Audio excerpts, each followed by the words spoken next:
நேசிக்கிறவங்க, சபைக்காக நிக்கிறவங்க, சபையை தாங்குறவங்க, சாட்சி உள்ளவங்கன்னு உன்னை பார்த்து சபையில சொல்ல முடியுமா? சமைக்கிற வேலைக்கு, பரிமாறுற வேலைக்கு இந்த குவாலிட்டி வேணும்னா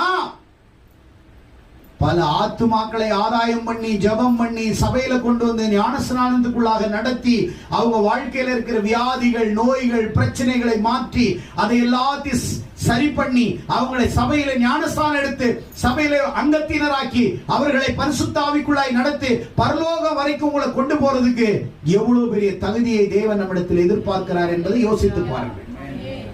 யோசித்து பாருங்க. நமக்கு எவ்வளவு குவாலிட்டி வேணும்ன்றதை யோசிச்சு பாருங்க.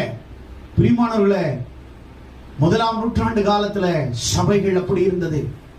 சமைக்கிற வேலைக்கே உனக்கு இவ்வளவு குவாலிட்டி வேணும், சாப்பாடு பரிமாறுறதுக்கே இந்த குவாலிட்டி எதிர்பார்க்கிறார்னா, நீ ஊழியம் செய்யணும்னா உனக்குள்ள என்ன குவாலிட்டி எதிர்பார்ப்ப?